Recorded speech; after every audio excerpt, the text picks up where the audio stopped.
বাংলাদেশ বেতার রাজশাহী। অল্প কিছুক্ষণের মধ্যে শুনবেন বাংলায় স্থানীয় সংবাদ। আসসালামু আলাইকুম। আজ সোমবার 18 ভাদ্র 27 সফর 2 সেপ্টেম্বর। বাংলাদেশ বেতার রাজশাহী। স্থানীয় সংবাদ পড়ছি মাহমুদ শওকাত। অন্তর্বর্তী সরকারের প্রধান উপদেষ্টা শান্তিতে নোবেল বিজয়ী অর্থনীতিবিদ ড মোহাম্মদ ইউনুস চলতি মাসের শেষ দিকে জাতিসংঘের ৭৯তম সাধারণ অধিবেশনে যোগ দেবেন। পররাষ্ট্র বিষয়ক উপদেষ্টা মোহাম্মদ তৌহিদ হোসেন গতকাল একথা বলেছেন।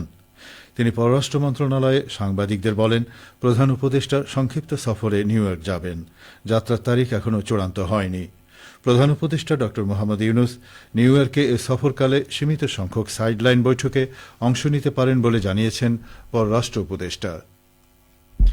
কমপ্লিট শাটডাউন কর্মসূচি স্থগিত করেছেন দেশের চিকিৎসকরা। গতকাল সন্ধ্যায় স্বাস্থ্য উপদেষ্টা নূরজাহান বেগমের আশ্বাসের কর্মসূচির স্থগিতের এই ঘোষণা দেন চিকিৎসকরা। এ সময় চিকিৎসকদের ওপর হামলাকারীদের ২৪ ঘণ্টার মধ্যে গ্রেফতারের আশ্বাসও দিয়েছেন স্বাস্থ্য উপদেষ্টা। ইতোমধ্যে চিকিৎসকদের নিরাপত্তায় ঢাকা মেডিকেলে ২ প্লাটুন বিজিবিও মোতায়েন করা হয়েছে। স্বাস্থ্য উপদেষ্টা বলেন, ডাক্তারদের নিরাপত্তা নিশ্চিত করতে হবে। এই হামলার ন্যাক্কারজনক ঘটনা, চিকিৎসকদের সুরক্ষার জন্য করণীয় সবকিছুই করা হবে। রাজশাহীতে নানা কর্মসূচিতে বিএনপির ৪৬তম প্রতিষ্ঠাবার্ষিকী পালিত হয়েছে। এ উপলক্ষে গতকাল নগরীর মালোপাড়ায় মহানগর বিএনপির কার্যালয় এবং বিভিন্ন সাংগঠনিক থানা কার্যালয়ে জাতীয় দলীয় পতাকা উত্তোলন করা হয়। পতাকা উত্তোলন শেষে সভাপতির বক্তব্যে মহানগর বিএনপির আহ্বায়ক বীর মুক্তিযোদ্ধা অ্যাডভোকেট এরশাদ আলী ঈশা বলেন, ছাত্র জনতা দীর্ঘ আন্দোলনের মাধ্যমে গত ৫ই আগস্ট বাংলাদেশকে দ্বিতীয়বার স্বাধীন করেছে। এই স্বাধীন দেশে আর কোনো স্বৈরাচারের ঠাঁই হবে না। এ সময় মহানগর বিএনপি সকল অঙ্গ ও সহযোগী সংগঠনের নেতৃবৃন্দ উপস্থিত ছিলেন। নানা কর্মসূচিতে রাজশাহী প্রকৌশল ও প্রযুক্তি বিশ্ববিদ্যালয় রুয়েটের ২১তম প্রতিষ্ঠা বার্ষিকী ও বিশ্ববিদ্যালয় দিবস গতকাল পালিত হয়েছে। এ উপলক্ষে গতকাল প্রশাসনিক ভবন চত্বরে জাতীয় সঙ্গীতের সাথে জাতীয় পতাকা ও বিশ্ববিদ্যালয়ের পতাকা উত্তোলন এবং ফেস্টুন ও শান্তির প্রতীক পায়রা উড়িয়ে বিশ্ববিদ্যালয় দিবসের কর্মসূচির উদ্বোধন করা হয়। কর্মসূচির মধ্যে ছিল শহীদ ছাত্রদের কবরে শ্রদ্ধাঞ্জলি অর্পণ ও রুহের মাগফিরাত কামনা, বৃক্ষরোপণ উদ্বোধন, শোভাযাত্রা, রক্তদান ও আলোকচিত্র প্রদর্শনী ও আলোচনা সভা। সভায় রুয়েটের সাবেক উপাচার্য অধ্যাপক ড সিরাজুল ইসলাম চৌধুরী ও অধ্যাপক ড রফিকুল আলম বেগ এবং রাজশাহী সিটি কর্পোরেশনের সাবেক প্রধান প্রকৌশলী নূর ইসলাম তুষারকে সম্বর্ধনা দেওয়া হয়। রাজশাহীতে বৈষম্য বিরোধী ছাত্র আন্দোলনের কর্মসূচিতে হামলা ও গুলিবর্ষণের প্রতিবাদে বিক্ষোভ মিছিল সমাবেশ অনুষ্ঠিত হয়েছে। গতকাল নগরীর সাহেববাজার 0 পয়েন্টে জমায়েত এবং রেলগেটে সংক্ষিপ্ত সমাবেশ শেষে রাজশাহী বিভাগীয় কমিশনার এবং রাজশাহী মেট্রোপলিটন পুলিশ কমিশনারকে স্মারকলিপি দিয়েছেন রাজশাহী বিশ্ববিদ্যালয় বৈষম্য বিরোধী ছাত্র আন্দোলনের নেতৃবৃন্দ। এ সময় রাজশাহীতে গত ৫ই আগস্টের হামলায় জড়িত ব্যক্তিদের ৪৮ ঘণ্টার মধ্যে গ্রেপ্তারের আলটিমেটাম দিয়েছেন বৈষম্য বিরোধী ছাত্র আন্দোলনের নেতৃবৃন্দ।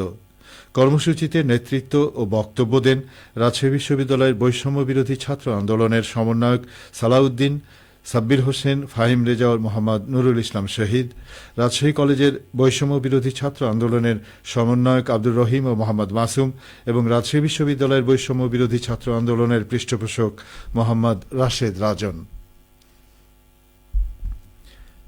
রাজশাহী কৃষি উন্নয়ন ব্যাংক রাকাবের নবনিয়োগপ্রাপ্ত ঊর্ধ্বতন কর্মকর্তাদের ৪১তম বুনিয়াদী প্রশিক্ষণ কোর্স শুরু হয়েছে।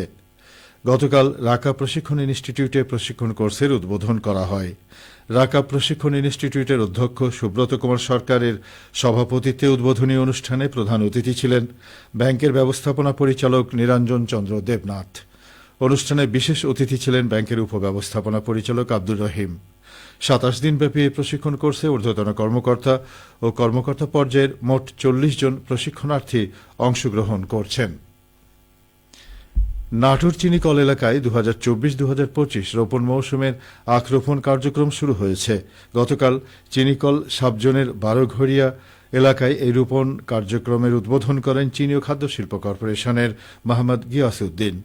এ সময় উপস্থিত ছিলেন নাটোর চিনিকলের ব্যবস্থাপনা পরিচালক ফরিদ হোসেন ভূঁইয়া। নাটোর চিনিকল আগামী মৌসুমের জন্য 10,000 একর জমিতে আখ-রোপণের লক্ষ্যমাত্রা নির্ধারণ করেছে। নাটোরের আত্রাই নদী সহ চলনবিল এলাকায় অভিযান পরিচালনা করে 4টি স্রোতি জাল অপসারণ করা হয়েছে। সেনাবাহিনীর সহযোগিতায় মৎস্য বিভাগ গতকাল এই অভিযান পরিচালনা করে। সিংড়ার সিনিয়র উপজেলা মৎস্য কর্মকর্তা শাহাদাত হোসেন জানান, আত্রাই নদীর পাটকোল, আনন্দনগর খাল এবং চলনবিলের ডাহিয়া এলাকায় স্রোতি জাল অপসারণ করা হয়েছে। এ সময় জালে আটক 2 টন মাছ নদীতে অবমুক্ত করা হয়। জেলা মৎস্য কর্মকর্তা ড আবুল কালাম আজাদ জানান, জেলার মৎস্য সম্পদের সুরক্ষায় অভিযান পরিচালনা করা হচ্ছে। আগামীতে এসব কার্যক্রম আরও গতিশীল করা হবে। সবশেষে আবহাওয়া।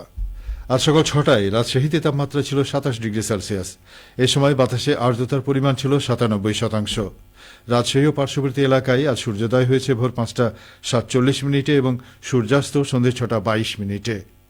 সংবাদ শেষ হল। আমাদের পরবর্তী স্থানীয় সংবাদ প্রচারিত হবে দুপুর 12টা 10 মিনিটে।